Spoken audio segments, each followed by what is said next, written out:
ஸ்ரீ காளிமாதா ஜோதிடம் பிரபல ஜோதிடர் பண்டித் மகாராஜா. தொழில், காதல், திருமணம், குழந்தை பாக்கியம் மற்றும் மந்திர சூனிய பிரச்சனைகளுக்கு நிரந்தர தீர்வு. வணக்கம். செய்தி வீச்சு உங்களை வரவேற்றுக் கொள்கிறது. இன்றைய செய்தி வீச்சில் இலங்கை நிலவரங்கள், தமிழக நிலவரங்கள் மற்றும் உலக நிலவரங்கள் காத்திருக்கின்றன.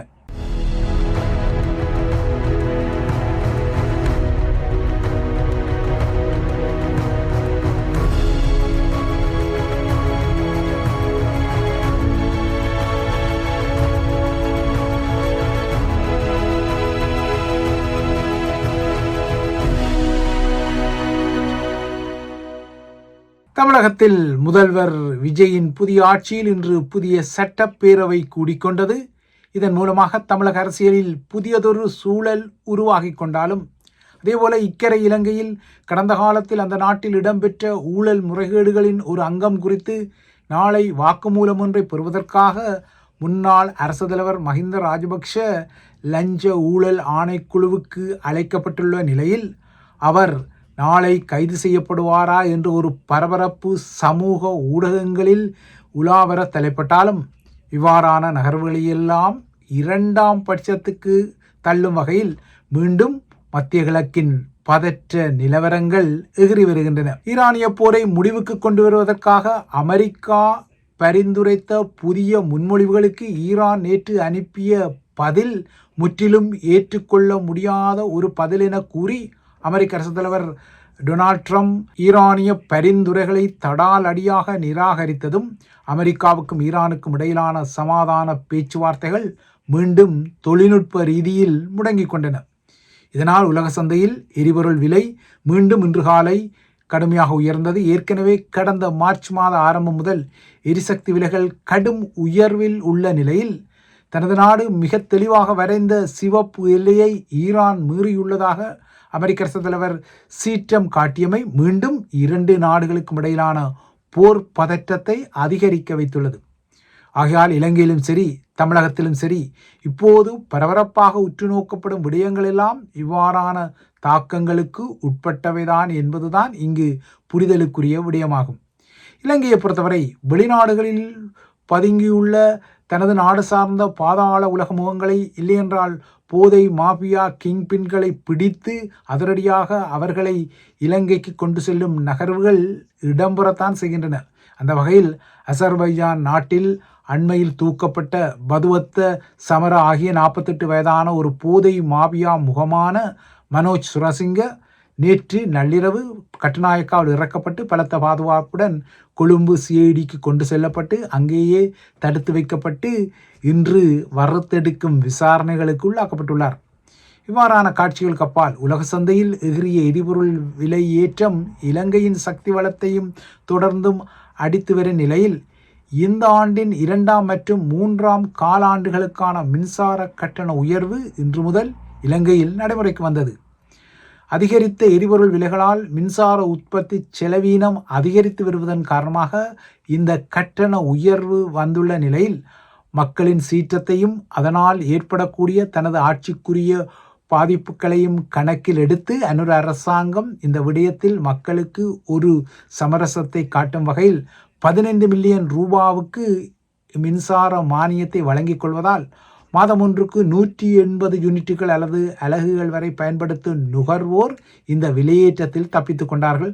அதாவது இலங்கையில் உள்ள 90% மேற்பட்ட மக்கள் இந்த மின்சார கட்டண உயர்வில் தொழில்நுட்ப ரீதியாக தப்பித்திருக்கின்றார்கள். அதற்கு மேல் பாவனை செய்யும் மின்சார பாவனையாளர்களுக்கு இந்த கட்டண உயர்வு வருகிறது. இந்த நிலை நாளை ஸ்ரீலங்காவின் லஞ்சம் அல்லது ஊழல் குற்றச்சாட்டுக்களை விசாரிக்கும் ஆணைக்குழுவால் விசாரணைக்காக அழைக்கப்பட்டுள்ள முன்னாள் அரசு தலைவர் மஹிந்த ராஜபக்ஷ முற்றாக தப்பித்துக் கொள்வாரா இல்லையென்றால் இந்த விசாரணைகளுக்கு பின்னர் கைது செய்யப்படுவாரா என்பதில் சில ஐயங்களும் உள்ளன. தனது ஆட்சி காலத்தில் நாட்டின் தேசிய விமான சேவை நிறுவனமான ஸ்ரீலங்கன் ஏர்லைன்ஸ் நிறுவனத்திற்காக ஏர்பஸ் விமானங்களை கொள்வனவு செய்தபோது இடம்பெற்ற இந்த மோசடியில் 2015 3 தனித்தனியான தவணைகளில் மஹிந்த ராஜபக்ஷவுக்கு இளஞ்ச பணத்தை வழங்கியதாக ஆரம்பத்தில் வாக்குமூலம் கொடுத்து பின்னர் அந்த வாக்குமூலத்தை மறுத்த ஸ்ரீலங்கன் ஏர்லைன்ஸ் நிறுவனத்தின் முன்னாள் சிஇஓ அதாவது தலைமை செயல் அதிகாரியான கபில சந்திரசேனா கடந்த வாரம் தூக்கில் தொங்கிய நிலையில் உடலமாக மீட்கப்பட்ட நிலையில் மகிந்த நாளை இதே ஊழல் தொடர்பான விசாரணைக்கு அழைக்கப்படுவதும் ஒரு முக்கியமான விடயம்.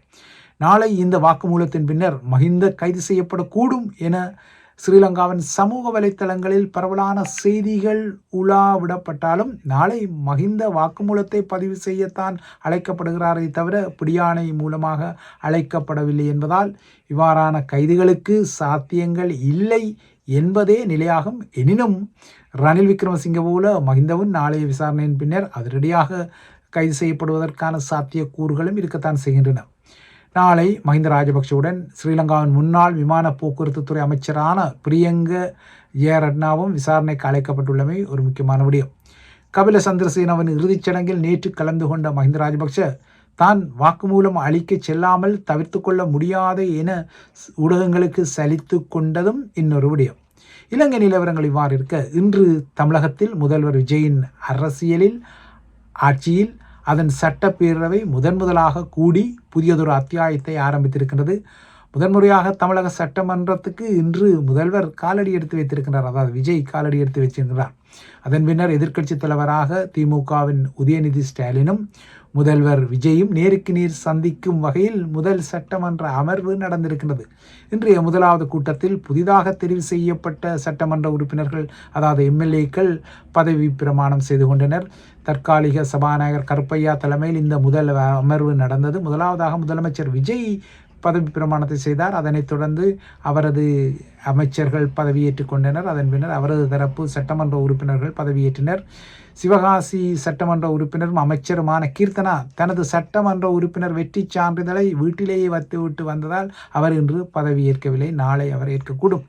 தமிழகத்தை பொறுத்தவரை அதிமுகவினர் தமது கடந்த ஆட்சி காலங்களில் பதவியேற்கும் போது கடவுள் மீது ஆணை என சொல்லியே இந்த பதவியேற்பை செய்வது வழக்கம். அதேபோல திமுக சட்டமன்ற உறுப்பினர்கள் பதவியேற்கும் போது அவர்கள் கடவுள் மறுப்பு, இல்லையென்றால் சமூக நீதி கொள்கைகள், இல்லையென்றால் நாஸ்திக கொள்கைகள் இருக்கும் காரணமாக கடவுள் ஆணை என்பதற்கு பதிலாக உளமாற என்று சொல்லித்தான் பதவியேற்றுக் கொள்ளும் முறை இருந்தது. இன்று தமிழக வெற்றிக் கழகம், அதாவது விஜயின் தரப்பும் திமுகவும் உளமாற என கூறி பதவியேற்றுக் கொண்டனர். திமுக உளமாற என்ற வார்த்தையை பயன்படுத்துவது போலவே தாங்களும் உளமாற என்ற வார்த்தையை பயன்படுத்தி விஜய் தரப்பும் இந்த பதவியேற்பை செய்ததன் ஊடாக தமது அரசும் மதச்சார்பற்ற அரசாங்கம்தான், அந்த கொள்கைதான் முன்னெடுக்கப்படும் என்பதை முதல்வர் விஜய் தரப்பில் ஒரு மாற்றுச் செய்தியாகவும் சொல்லப்பட்டது. இன்று பதவியேற்பு முடிந்ததும் நாளை நிரந்தர சபாநாயகர் மற்றும் துணை சபாநாயகர் தெரிவு இடம்பெற வேண்டும். அதன் பின்னர் முதல்வர் விஜய் தனது பெரும்பான்மையை நிரூபிக்கும் நம்பிக்கை தீர்மானத்தை நிறைவேற்றி அதிகாரபூர்வமாக தனது ஆட்சியை உறுதிப்படுத்தி கொள்ள வேண்டும். குறிப்பாக நாளைய சபாநாயகர் தேர்தலான் தமிழக வெற்றிக் கழக கூட்டணியின் ஒற்றுமை மற்றும் அதிமுகவில் உருவாகியுள்ள கிளர்ச்சி ஆகியவற்றை வெளிப்படுத்தக்கூடிய சில காட்சிகளை சாத்தியப்படுத்துவதால் நாளைய நகர்வுகளிலும் நிச்சயமாகவே பரபரப்பு இருக்கும். இதற்கிடையே நேற்று இடம்பெற்ற விஜயின் முதல்வர் பதவியேற்பு மற்றும் தற்காலிக சட்டப்பேரவைத் தலைவர், அதாவது சபாநாயகரின் பதவியேற்பு நிகழ்ச்சியில் தமிழ்தாய் வாழ்த்து 3வது இடத்துக்கு தள்ளப்பட்ட விவகாரம் அரசியல் சர்ச்சையாக உருவெடுத்து அரசியல் கட்சி தலைவர்களின் கண்டனங்களை பெற்ற நிலையில் தமிழ்தாய் வாழ்த்து பாடல் பின்தள்ளப்படுவதில் தமது அரசுக்கு உடன்பாடில்லை என விஜயின் அரசாங்கம் தெரிவித்துள்ளது. ஆனால் ஆளுநர் பணியகத்தின் ஏற்பாட்டில் இடம்பெற்ற பதவியேற்பு நிகழ்ச்சியின் தொடக்கத்தில் தான் இவ்வாறு வந்தே மாதரம் பாடல் முதலாவதாகவும், அதன் பின்னர் இந்தியாவின் தேசிய கீதம் இசைக்கப்பட்டும், அதன் பின்னர் தான் 3ஆம் இடத்துக்கு தமிழ்தாய் வாழ்த்து ஒலிக்க விடப்பட்டது ஒரு சர்ச்சையாக இருக்க, அதுவும் இந்த நிகழ்ச்சியின் இறுதியிலும் தமிழ்தாய் வாழ்த்து ஒலிக்க விடப்படவில்லை என்றால், இவ்வாறான சர்ச்சைகள் இடம்பெற்று இந்த சர்ச்சைகள் எல்லாம் சுட்டி காட்டப்பட்ட பின்னர் மாலையில் நடைபெற்ற தற்காலிக சபாநாயகர் பதவியேற்பு நிகழ்ச்சியிலும் இதே வரிசையில் தான் முதலில் வந்தே மாதரம், அதன் பின்னர் இந்திய தேசிய கீதம், அதன் பின்னர் 3வது இடத்தில் தான் தமிழ்தாய் வாழ்த்து பாடல் ஒலிக்க விட்டமை உற்று நோக்கப்படுகின்றது. இது விஜய் அரசின் ஒரு அசமந்த போக்கு என்ற ரீதியிலும் மீண்டும் தமிழக அரசியல் கட்சிகள் கண்டனங்களையும் விமர்சனங்களையும் வெளியிட்ட நிலையில் தமிழ்தாய் வாழ்த்து முதலில் ஒலிக்க விடப்படும் நடைமுறை இனிமேல் சரியாக பின்பற்றப்படும் என விஜய் தரப்பில் ஒரு உறுதிமொழி வழங்கப்பட்டுள்ளது.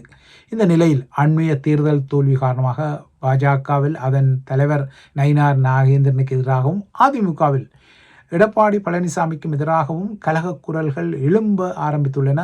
ஆனால் மிகப்பெரிய அதிர்வலைகள் அதிமுகவில் தான் உருவாகியுள்ளன. அதிமுகவில் உட்கட்சி மோதல் தீவிரமடைகிறது.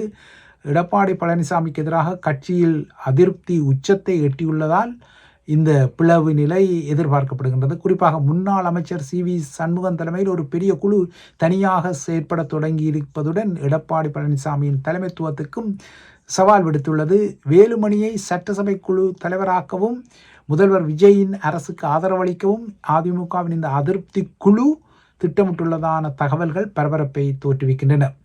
கட்சி தாவல் தடை சட்டம் பொருந்தாத வகையில் தற்போது அதிமுகவுக்குள்ள சட்டமன்ற உறுப்பினர்களில் 2/3 பங்கு உறுப்பினர்கள், அதாவது 34க்கும் மேற்பட்ட அதிமுக உறுப்பினர்கள் தமிழக வெற்றிக் கழகத்துக்கு ஆதரவு அளிக்க முடிவெடுத்துள்ளதால் அவர்களின் ஆதரவு கடிதத்துடன் முதல்வர் விஜயை சந்திக்க CV சண்முகம் முயற்சி செய்வதாகவும் கூறப்படுகின்றது.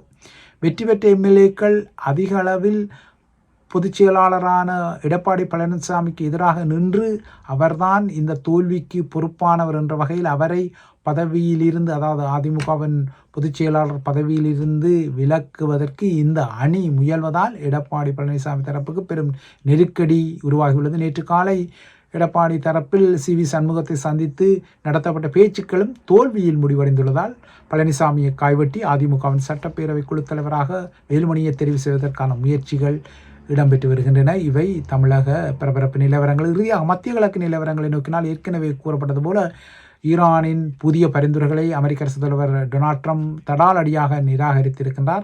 இந்த நிராகரிப்புடன் மீண்டும் அமெரிக்காவும் ஈரானும் ஒரு மோதலை நடத்தக்கூடும் என்ற எதிர்பார்ப்புகள் எகிறியுள்ளன. ஏற்கனவே கூறப்பட்டது போல உலக சந்தையில் எரிபொருள் விலையும் அதிகரித்துள்ளது. இதற்கிடையே அமெரிக்காவின் இராணுவ ஆதரவை படிப்படியாக குறைக்க இஸ்ரேல் முயல்வதாக அதன் பிரதமர் பெஞ்சமின் நெத்தன்யாகு தெரிவித்த பரபரப்பான கருத்தின் பின்னணியில் தான் மத்திய கிழக்கின் பதற்றங்களும் வருகின்றன.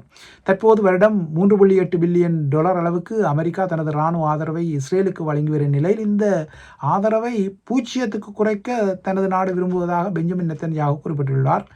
ஈரான் மீதான தாக்குதல்களை மீண்டும் ஆரம்பிக்குமாறு நேற்று மாலை டொனால்ட் ட்ரம்புடன் நெத்தன்யாகு பேசிய நிலையில் இந்த கருத்து வந்திருக்கிறது. போரை முடிவுக்கு கொண்டு வருவதற்கான அமெரிக்க திட்டம் சரண் அடைவுக்கு சமன் என கூறியுள்ள ஈரான் இதன் அடிப்படையில் அமெரிக்க திட்டத்தை நிராகரித்ததுடன் அதற்கு பதிலாக மீண்டும் பழைய பல்லவியாக அமெரிக்காவிடமிருந்து போர் இழப்பீடு, ஹார்மோஸ் நீரிணை மீதான ஈரானின் முழுமையான இறையாண்மை, தடைகளின் நீக்கம் மற்றும் கைப்பற்றப்பட்ட ஈரானிய சொத்துக்களை விடுவிப்பது ஆகிய பரிந்துரைகளை முன்வைத்த நிலையில் ட்ரம்ப் இந்த பரிந்துரைகளில் சீற்றமடைந்து தெஹ்ரான் ஒரு விளையாட்டு விளையாடுகின்றது என்றும் குற்றஞ்சாட்டினார். அத்துடன் ஈரானில் உள்ள அனைத்து இலக்குகளையும் தாக்கி அளிக்க அமெரிக்காவிற்கு 2 வாரங்கள் தேவை என்றும் அவர் குறிப்பிட்டிருக்கின்றார். இதன் பின்னர் தான் ஈரானுக்கு எதிரான அமெரிக்க இஸ்ரேலிய கூட்டு தாக்குதல்கள் குறித்த அழைப்பு பெஞ்சமின் நெத்தன்யாகுவால் விடுக்கப்படுகிறது. பெஞ்சமின் நெத்தன்யாகு ஈரானையும் அமெரிக்காவையும் தொடர்ந்தும் போரிட வைக்கும் வகையில் தனது சூழ்ச்சி சந்திரோபாயங்களை நகர்த்தும் நிலையில் மீண்டும் ஒருமுறை ஈரானுக்கும் அமெரிக்காவுக்கும் இடையிலான போர் நிறுத்த முறிவு எதிர்பார்க்கப்படுகிறது. இதற்கிடையே ஹோர்மூஸ் நீரிணையில் பிரான்ஸோ அல்லது பிரித்தானியாவோ ஏதாவது பாதுகாப்பு நகர்வுகளை எடுத்தால் அவர்களுக்கும் தாக்குதல் நடத்தப்படும் என்றும் ஈரான் எச்சரித்திருக்கிறது. ஹோர்மூஸ் நீரிணையை பாதுகாக்கும் பணிக்கு பங்களிக்க விரும்பும் 40 நாடுகளின் பாதுகாப்பு அமைச்சர்களுடன் பிரித்தானியாவும் பிரான்சும் நாளை பேசவுள்ள நிலையில் ஈரானின் இந்த எச்சரிக்கை வந்திருக்கின்றது. இவைதான் IBC தமிழின் செய்திவீச்சு. தொடர்ந்தும் IBC தமிழுடன் இணைந்திருங்கள்.